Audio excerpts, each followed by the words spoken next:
So I hope you are ready to take a whirlwind tour of some crazy distributed systems research, because this is what this talk is going to be. As Michelle said, I work for Comcast building infrastructure software, reusable services that many of our applications use. We try to focus on building cloud technologies basically for our enterprise. And that's essentially what the group I work on does. But I want to talk about some specific distributed systems research today around membership, dissemination, and population protocols. And it's all about getting the word out. How do you get information around in a distributed system? So bear with me, it's going to be very fast. So a lot of distributed systems research is focused on peer-to-peer systems, and in particular because these are very interesting to researchers. The layered systems, the hierarchical systems are really well known. Peer-to-peer systems, especially around the late 90s and into the aughts and now in the teens, have been really interesting to researchers. So when I talk about a peer-to-peer system, I'm not talking about an SOA architecture necessarily. I'm not talking necessarily about heterogeneous distributed systems. I'm talking about systems where the majority of the application's participants have the same function. So why would you want to build one of these things? Why would you want to run one of these things? There's lots of different reasons. One particular reason might be work distribution. You need to get parallelism in the work that you're doing. And so if you have a lot of pieces that can do the same thing, you can do more than one of those tasks at the same time. You can also get concurrency. If there are pieces that need to happen independently or in sequence but can be running at the same time, you can get concurrency via work distribution. You also get independence. If these things have different failure modes, and we'll talk more about failure modes in a bit, then you can spread out the work so that more of it can get done and can behave independently. You also maybe want to have a system that's fault tolerant. And peer-to-peer systems are a lot about fault tolerance because you are spreading the work around, everybody does the same thing. Then you can have the possibility that your work gets done in multiple places. And so you can still achieve some goal through the computation. And if you want fault tolerance, you need to be able to detect failures.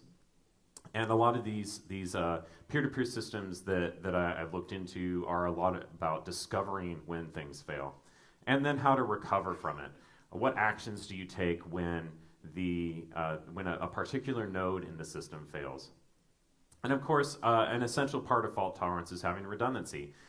If you don't know what happened, how do you know how to pick it up and recover from it? But if you have multiple copies of something running, you can just pick one of the other answers, assuming that it computed the same thing. And then locality is important. So if you want to have your system spread across the country, Comcast, this is a very important thing, is having a regional presence. We have data centers in, for example, Oregon and Philadelphia and Ashburn, Virginia and Denver, and so we have to have services that are closer to our customers. And so being able to distribute the work around multiple places in the country is important to us. And of course, the infamous code to data problem. It's better to move your code to the place where the data is. In most cases, moving data is way more expensive. Okay, so those are some probably good reasons why you might want to consider building a peer-to-peer system, but why wouldn't you want to build a peer-to-peer system? Well, because if you built a peer-to-peer system, now you've got n problems. And n is probably equal to 8. If you're familiar with the 8 horsemen of the distributed apocalypse, they're basically why we should fear and respect distributed systems. Namely, your network is unreliable, it is insecure, it is heterogeneous, and it changes topology. Latency and transport costs are non-zero and variable, bandwidth is limited, and there are many administrators. If you haven't read the 8 fallacies of distributed computing, this is what I'm talking about. If you have time and the ability to cope with these problems, then maybe you should build a peer-to-peer system. If you don't, then there are lots of simpler solutions. So why do I even care? What are we building here? I have started this project that we're currently calling Argos. It might get a new name soon. It's an operational visibility project. Essentially, its role is to take information from applications that are running in our networks, take their system health, so the normal stuff that you would put in a monitoring system, like your CPU usage, your disk space, your RAM, your network packets in and out, that sort of thing. And then also application metrics that is stuff like your distributed traces, your length of your web request, that sort of thing. Instrumentation that people put in their own apps. And then we are going to funnel this information to an agent. And this is it just acts like a conduit into our larger visibility system. And that agent forwards on its data to this magical purple box, which we'll figure out what goes in there later a little bit. And then that purple box also has to interact with some external services. So it needs to send an email, or it needs to page somebody, or it needs to forward it on to our business intelligence system where we can run a Spark query over it and figure out something about the business. So what actually goes inside this magical purple buzzword box? Well, a bunch of buzzwords. First of all, we need to be multi-tenant. So we have lots of different teams doing lots of different things. They need to be able to control how they're doing their own monitoring. And part of the reason for this is when I started investigating this problem inside the company, I found that everybody's running their own thing. Everybody's running at least 2 or 3 things, and they pick them up for whatever reason. And so what we want to do is make a platform that many people can use for multiple different purposes, and each still have their own little sense of control over it. So it's not just a throw it over the wall operations thing. As I said before, it needs to be multi-region. We need to be across all the data centers that Comcast has. It definitely needs to be highly available. If your visibility monitoring system goes down, you don't know what's going on. You have to, like Flavio said, you have to SSH in over your dial-up modem connection. That's not good. And so some other maybe less important buzzwords, real-time. I think we have so much focus in our company about seeing how things were hours ago. And while that's important, we don't react fast enough when there are problems. And so I'd like to be quasi-real-time. Streaming. There's a lot of systems that are focused on dump all your data to disk right away. And I want to look at possibly doing something before you write it to disk. And so if we think about our monitoring and instrumentation data coming in as a stream of events rather than a set of graphs, that might be more powerful. And of course, it has to be a platform. It has to be reusable, has to be stable. So considering all of these different buzzwords in my magical purple buzzword box, what do we need? Well, we definitely need work distribution. We have to make sure that everybody has some capacity and that they're not all stomping on each other. We need fault tolerance because we have to be highly available. We have to be in multiple regions. And we need locality because being able to distinguish between the data in one region and the data in another in terms of monitoring is also important. So yeah, maybe a peer-to-peer system is good for this. So there's still a lot of other questions that I have to answer. So for example, how do these nodes in the peer-to-peer cluster find each other? How do they know which ones are part of the cluster? How do we get code and configuration around? So, this being a real-time streaming platform, you're essentially writing programs over your monitoring data. How do you get that around? And then how do you just disseminate regular configuration? How do you know what happened when? Monitoring visibility is all about timestamps. And it's not just ensuring that you have lots of logs that all have a timestamp in them. How do you know what the relationship of time offsets between machines are? Which is a big problem, time synchronization. And then furthermore, where do these agents send their data? How do they know how do they find the platform nodes? And then this other hard problem, which I may not get too much today, but how do you get fault tolerance in the system when interacting with external services without spamming them? I don't know if any of you have been woken by 10 pages when something went wrong in your system, but I have. And we kind of want to avoid that. 1 page should be enough. Okay, so what are the pieces that we need to solve some of these problems? We need to know cluster membership and being able to discover other members of the cluster. We need to be able to disseminate the code and configuration, and we need to have a sense of relative and convergent time. So I'm going to first talk about membership protocols. So this is the sense of how do you find members of the cluster, and which other members of the cluster should a particular member of the cluster be talking to?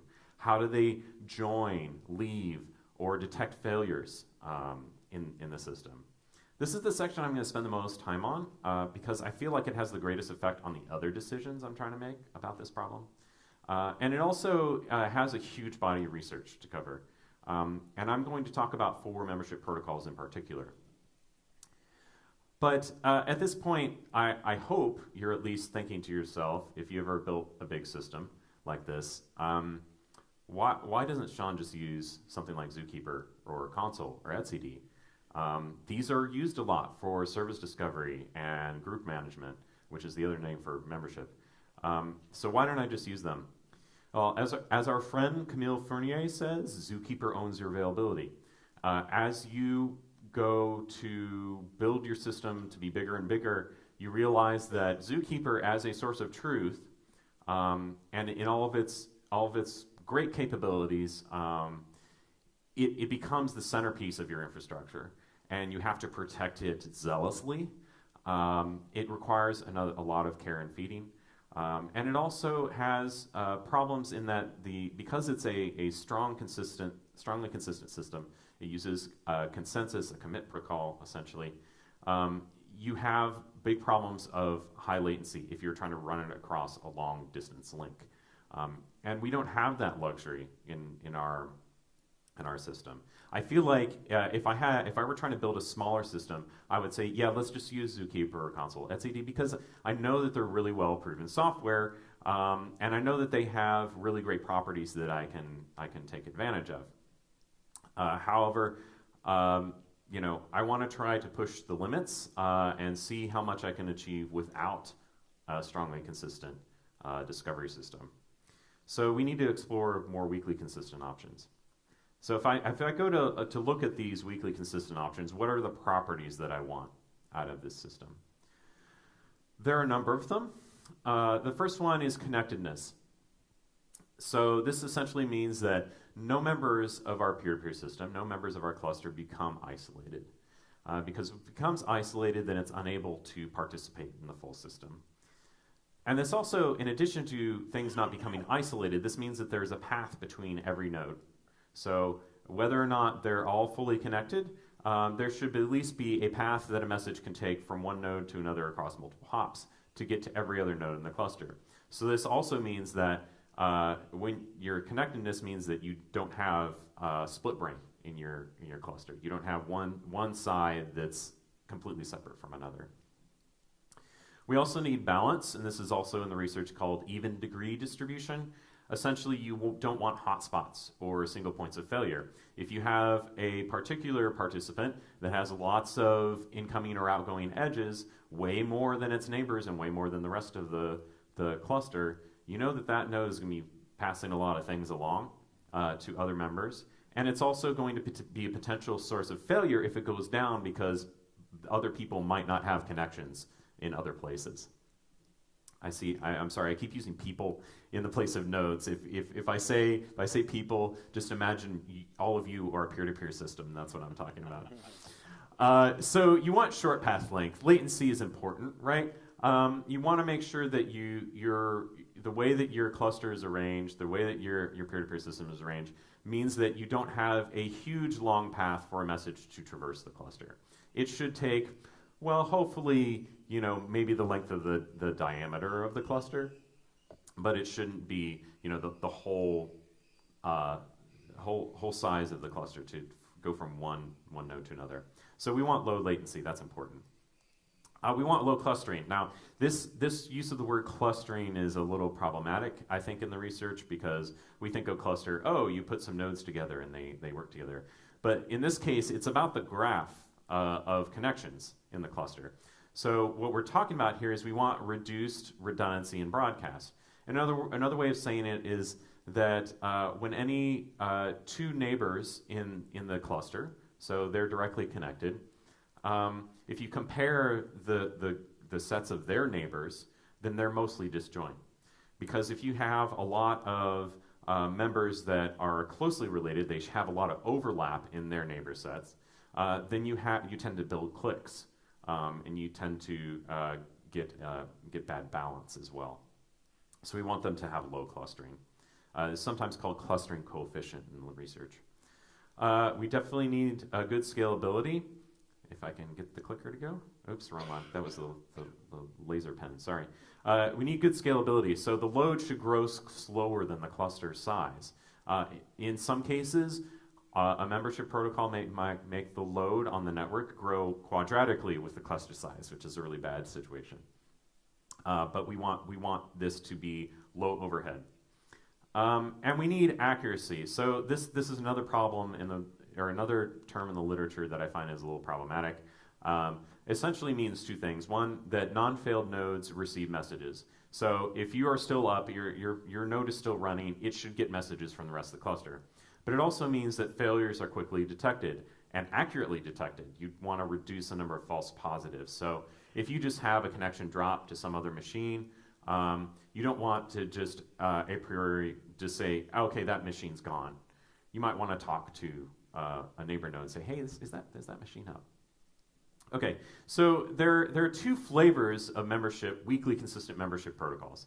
One is called the full view, which will look really familiar and is easy to understand. This is essentially the opposite of the Sopranos, nobody knows nothing. It's everybody knows everything, right? And any node can connect to any other node. The other option, whoops, let me go back. The other option is the partial view. And this is essentially each node knows or connects to only a subset of the full membership.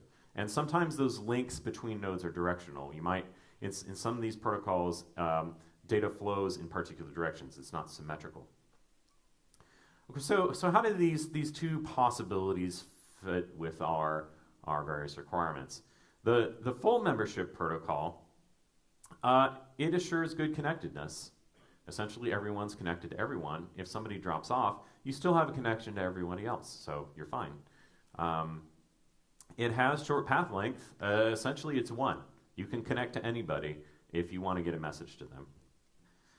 But as far as accuracy and balance, these are kind of mixed. So it technically handles both of these well. But for accuracy, you essentially have a fan out of n-1, where n is the number of nodes in your cluster. So you have a great amount of redundancy, which is not necessarily good. And as far as balance goes, yeah, you have good balance because everybody has the same number of connections, but it's actually kind of a bad situation. Every node could be a hotspot. Every node could be a point of failure. But its real weaknesses are high clustering because there's basically complete overlap between your neighbor sets. And as a result, scalability suffers. Load on the network can grow quadratically with the cluster size. So when I say quadratically, sorry if you've forgotten your math class, I mean n squared. The fully connected K graph there is n times n-1 connections. Okay, so let's talk about partial views. Again, partial views is each node knows or connects to only a subset of the full cluster, and sometimes those links are directional. In partial views, you counter the weaknesses of the full view specifically. You have low clustering, so there's very little overlap between neighbor sets. And you have high scalability. You have something approaching n in terms of the load.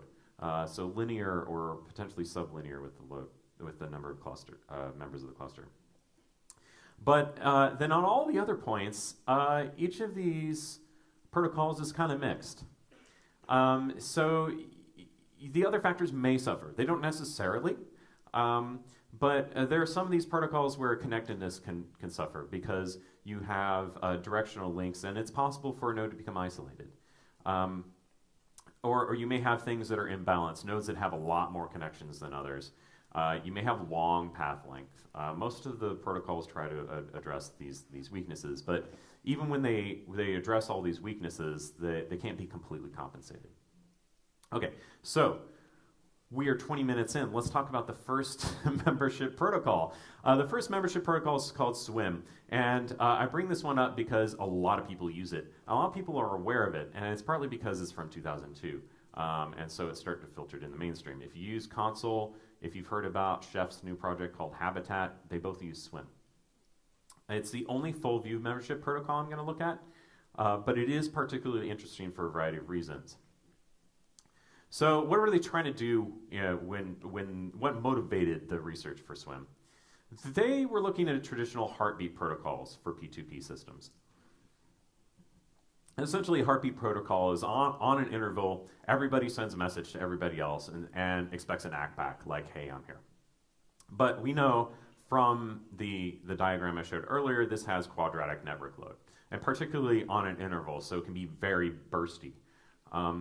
But it's also weak in terms of failure detection.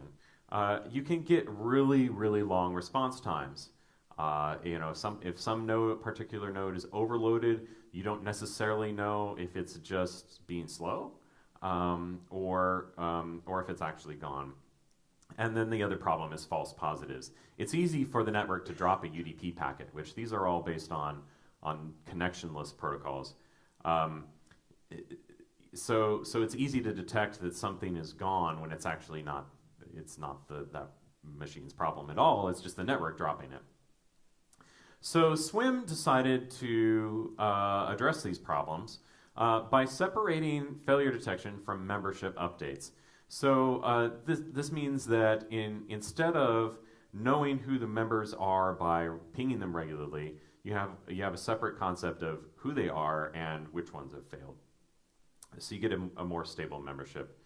And they decided to monitor the liveness of particular peers by a randomized probing. So instead of pinging everybody all the time on that interval, you would pick one of your random peers to probe every interval. So this means that what they were able to do is achieve a time to failure detection and a load per member that's independent of the cluster size. Because you're picking a random peer, as it grows bigger, you're just gonna, it's gonna be very stochastic instead of very quadratic. But they decided also to piggyback the membership messages, like, hey, I know that this is who the members of the cluster are. They piggyback that on the ping. They piggyback that on the probing message. So this prevents the need for any sort of separate channel for doing multicast. What's really interesting about it is their failure detector protocol. So their failure detection mechanism in its first iteration is to randomly ping a neighbor. So they later changed this to be a round robin, where you ping the person or ping the other node that you pinged the longest ago, which basically it bounds the time to detecting a failure. If the acknowledgement is lost or delayed, or the ping is never received, instead of just considering that thing failed, you would ask a random number of other nodes in the cluster, is that thing failed? And they could go and ping it. So if you have asymmetric network partitions, this is really good for detecting those. Another possibility is that what they'll do in addition to just asking for acknowledgement of that this other thing failed, you could go into a suspicion state, which is not shown in this diagram, but essentially instead of immediately saying this thing has failed, yes, after everybody fails to receive an ACK from it, you might just say, okay, we think this thing has failed. And later on, if that node happens to come back and receive a list of the members from somebody else on a ping message, and it says, oh, hey, it looks like they think I'm failed. No, I'm actually here. And it can tell the original node that suspected it, yeah, I'm alive. So this greatly reduces the false positive rate. And I think it's a really interesting adaptation to the problem. So the next paper is about a protocol called SCAMP, and this is a partial view membership protocol. This is from a group at Microsoft Research in 2003. And their motivation is basically the partial view motivation. They know that full views limit scalability, for sure. So SCAMP basically means scalable membership protocol. And it's a self-organizing protocol. But what's really interesting about it is as a flexible size. So if you think about the full view needing an unbounded size for whatever size the cluster is, the partial views tend to be like probably fixed in size. Well, SCAMP says, no, we're going to let it be flexible, growable, and shrinkable, but it adapts to the size of the cluster. They also use a reactive view management style. So instead of a regular ping, what they do is when somebody joins the cluster, they have to say, hey, I'm joining, and then that message is used to change the view of the membership. And the way that you join is you do a subscribe in their terminology via random walk. So the first node that you contact will forward your join onto a certain number of other nodes randomly from the list of nodes it knows about. And then they address the problem of balancing the cluster via these terms indirection and leases. So indirection means that when you join, you don't necessarily directly get added to the node you talked to first, to its view. You might get your membership request, your subscription, forwarded on to some random node deeper in the cluster, and then from there it does the original random walk. And then the lease mechanism is that they basically, nodes have to periodically say, hey, yeah, I'm here, I'm subscribing, in order to make sure that they don't get just dropped off. But the interesting thing about it is it does have directional links in this protocol. So a couple of graphs here.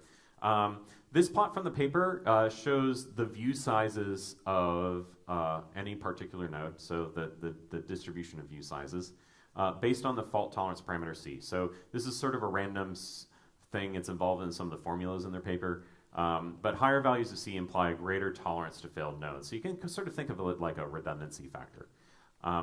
You can see that as you increase C, if it's in focus, if you increase C, it pushes the mean of the view size to the right. So you essentially, to get greater redundancy, you increase the fan out, you increase the size of the view.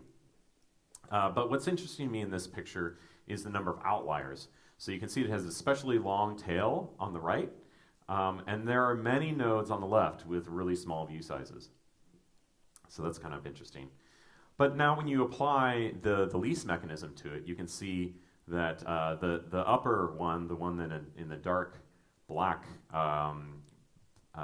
plot there, that's when they add the lease mechanism to it. You can see that it tightens up the distribution. You still have problems with things in the very long tail and things with very few nodes in there. But for the most part, you tend to converge the nodes toward that mean view size a lot more strongly. So presumably this forces them to reshuffle their views more frequently. The lease mechanism, the resubscription, at the expense of more traffic generally. Okay, paper 3. This is Cyclone, and this is a different strategy than the SCAMP strategy. So essentially they said random shuffling, so this is where nodes exchange their views and kind of like, hey, I'll take those and you take these from me. They say just random shuffling, so non-deterministic shuffling doesn't create good balance in the cluster. And they have some interesting results that demonstrate this. Instead, they decide to go with the oldest neighbor that you shuffled with. So similar to how SCAMP decided, Swim decided to, instead of just randomly picking a neighbor to ping, it would ping the oldest neighbor. Cyclone also decides to pick the oldest neighbor to shuffle with. So you have a bound on which, how long it takes for you to reshuffle with somebody. Okay, so random shuffling doesn't create balance which approaches the ideal, is what they found. So instead, they found a way to more quickly approach the ideal. In contrast to SCAMP, you have a fixed partial view size, and it's asymmetric. So, it is symmetric. Nodes, their links are not directional in this graph. And rather than being reactive, it's a cyclic view management. So on a period, you just pick some node, and it'd be like, maybe shuffle a list originally, but then you pick the oldest node to shuffle with your view. Happens on a period. And then similarly, you join via random walk, just like you did with SCAMP. So what do I mean when I say shuffling? Basically, this is a graph, a diagram from the paper. This is not what Cyclone does, but it demonstrates how shuffling might happen in a membership protocol. We have some directional links. 2 and 9 decide to shuffle. They change the direction of their own link to one another, and they exchange some members. So, like in the left side, 9 is talking to 7, but it actually hands it off to 2 on the right side. So what's interesting about this is how well it approaches the ideal distribution of links. And so in this case, they use a parameter C again. It means a different thing than the redundancy parameter in SCAMP. In this case, it means cache size or the view size. But they, over time, so these were both started with a pessimal distribution where like end-to-end directional, like if you put them out in a long string and not intermixed like a mesh. And you can see that they approach on the left-hand side, the graph is, let's see, I'm sorry. Oh, so length of a path, and you see it approaches the ideal. And then on the right-hand side is the clustering coefficient, so how much overlap is between neighbor sets. And that approaches the ideal as well. This is really interesting. But there are some problems with these two protocols. Neither of them have failure detectors, which amazes me that they even work at all. But also, SCAMP has asymmetric views. And so this means that if you can get a node that only receives messages, or you could get a node that only sends messages, and that means essentially they're disconnected. They can't participate equally. And then also with SCAMP, we saw the unbounded view size can lead to really bad imbalance. So this next paper, which is from some friends of ours, called HighPowerView. This is a membership protocol that combines the ideas of the cyclic management and the reactive management of partial views. And I'm going to have to go fast. I'm sorry, I'm really running out of time. They realized that fan-out is directly related to reliability. So if you have greater fan-out, you have greater reliability of delivery, but you pay the cost in load. And if you have high failure rates in these other protocols, it really decreases the quality of your view. So if you have 90% of your nodes failed, you have a very high probability in these sort of like randomly managed protocols that you would actually lose connection to the other members of the cluster. So they decided that they were going to use TCP for a transport and failure detector. Instead of using UDP, which is very unreliable, you can use the mechanisms in TCP as a relatively decent failure detector. And then they split the active view management and the periodic view management, which they call passive, into 2 views. So you have a small reactive view. These are the members you're directly talking to. And then you have a larger cyclic view, which you randomly shuffle on occasion. And these are like fallbacks. If you lose a connection to one of the active peers, then you might pick one of these others to connect to. And again, you join and shuffle via random walk, just like you do in the others. I'm not going to talk about the active view membership, but it's basically you receive a join, you forward it on to a random number of your peers, and then if if it reaches an end of a time to live, so there's a length on the random walk, you decrement it on each step, and then if it reaches the end, you have to add it and maybe evict somebody from your active view. What's really, I think, more interesting is the passive view maintenance. So this is done for shuffling views. It actually does a random walk through the cluster to find who to shuffle with. And so this ensures that you don't get too much cliquishness. You don't get a lot of nodes who know about each other close together. You get that information about nodes you're not directly connected to getting disseminated farther into the cluster. So essentially in this case, A forwards it to B, which forwards it to C, which forwards it to D, and D is like, oh, the time to live has ended. Why don't I go make a temporary connection to A and shuffle my passive view with it? So what's interesting in this is there are 2 graphs here. On the left, you see the failure rate, so percentage of nodes failed, and then the y-axis is reliability, how many messages actually get delivered to all members of the cluster. And you can see how Cyclone and SCAMP, they kind of like trail off. In fact, they did pretty precipitously after 50% failure, while as Hyper-V stays up pretty high. And on the right, you see, and it's very hard to see because the main thing is at the bottom of the graph, which is that in terms of the level of failure versus the time to healing. So how do you discover what members are still alive in the cluster? It stays very low latency in terms of discovering and recovering from failures for Hyper-V, whereas the others just kind of grow as the failure rate increases. So in terms of what we're trying to do, we did choose Hyper-V. It's partly because we knew about it, but reviewing the literature, it felt like a good choice. But we chose a modification on it, which is right now we're only doing active view maintenance. So we only care about who are we currently talking to and detecting failures of those. But because we don't have a large enough cluster yet, we're maintaining full membership in the passive view, which we don't necessarily connect to all of those, but they're there for use if we need to. And then later we intend to switch to complete passive view maintenance. There's some other things I'd love to talk about in terms of implementing this protocol, which was really kind of difficult. And you know, there's whole research papers are great about describing grand ideas, but there's often holes that you discover when you try to implement them. So I'm going to go very quickly. I have 3 minutes. Dissemination protocols. Now we know what nodes are part of the system. We need to get the information around the system. And this is what we need dissemination protocols for. If somebody updates their monitoring configuration, we need to get it out to all the nodes that might possibly receive data from them. We can't use regular multicast from UDP. It's really unreliable. A lot of our data centers don't support it. They'll specifically filter it out because the network guys are like, we don't want to support multicast. And it can also drop messages really easily without detection.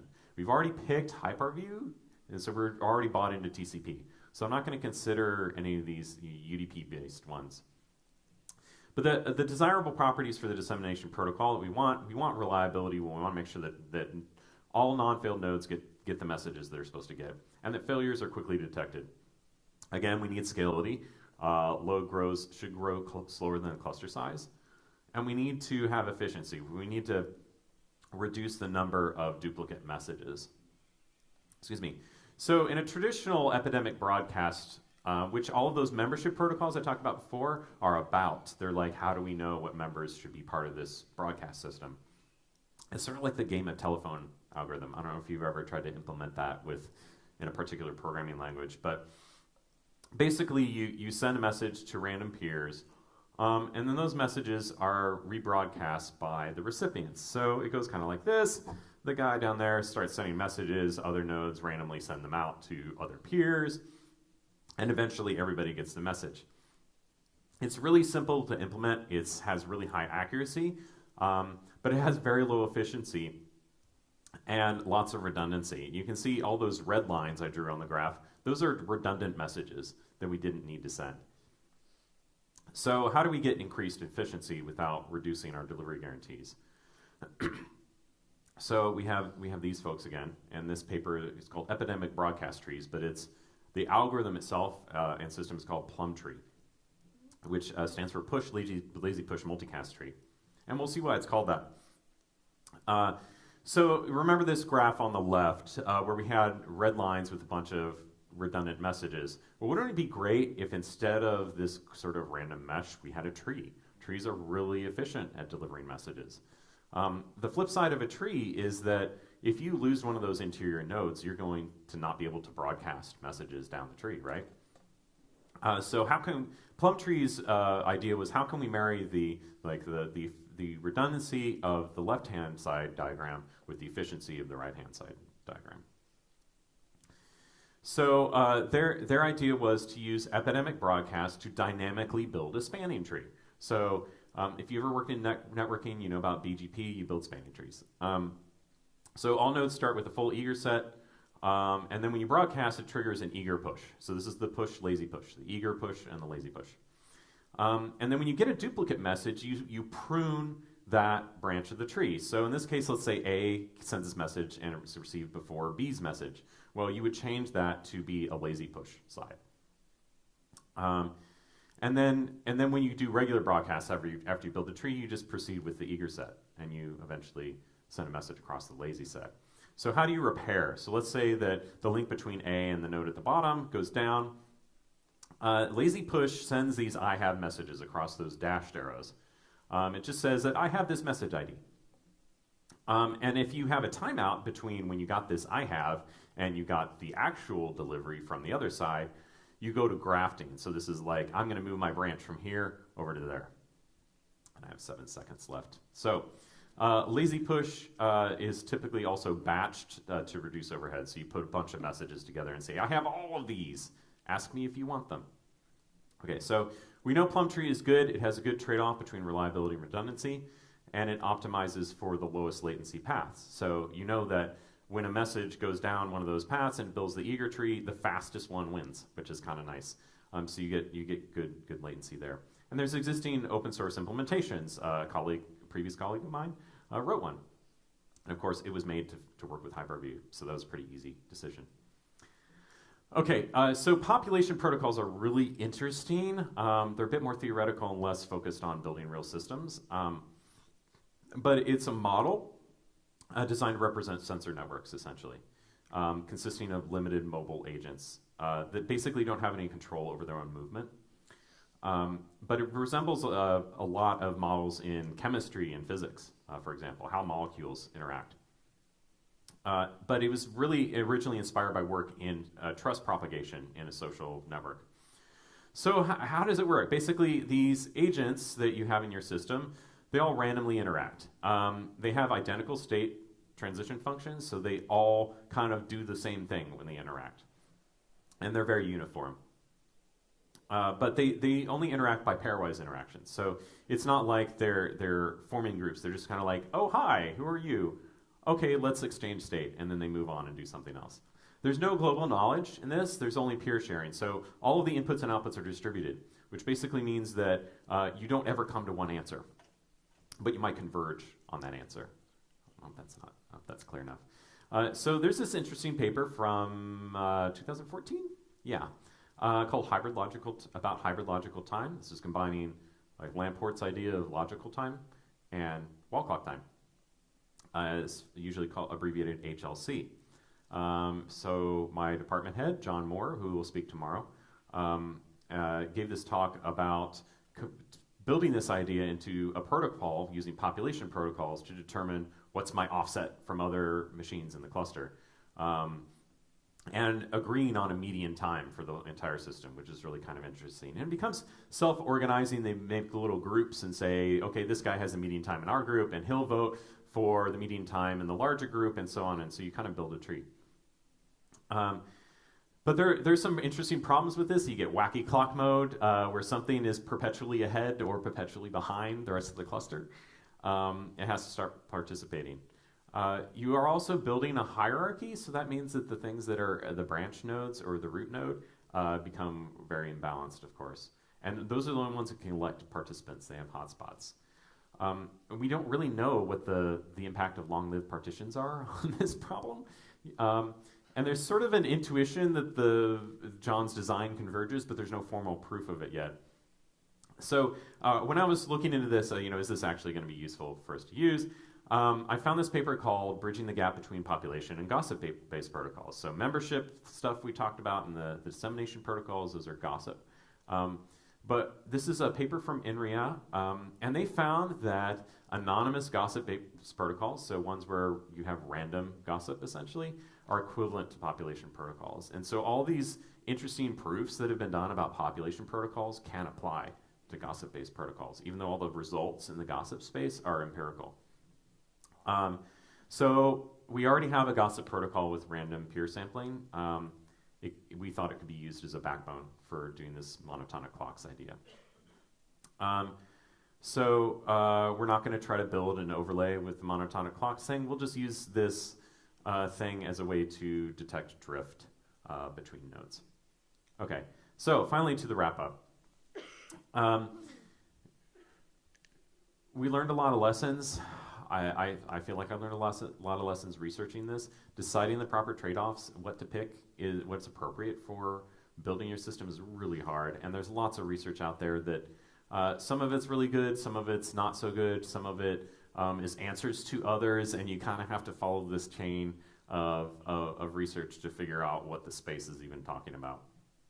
I think that exploring the research is still really valuable, and it's been really illustrative to me about understanding these problems. But on the other hand, you have to be critical. There is this gap of despair between the paper and the implementation. So you have to be critical of what it claims. A lot of times these things are done in simulation, not in actual deployments. And if you go pick one, test heavily. And I do want to thank a few people. Chris Micklejohn on the left there, a good friend of mine, former colleague. He's done some contract work for me. He helped me understand the membership protocols really well. Jordan West there with his two dogs. Really neat guy. He implemented Plumtree when he was at Basho with me. And of course, John Moore, who will speak tomorrow for his distributed monotonic clocks idea. And that's all I have. And I think I'm over time, so sorry.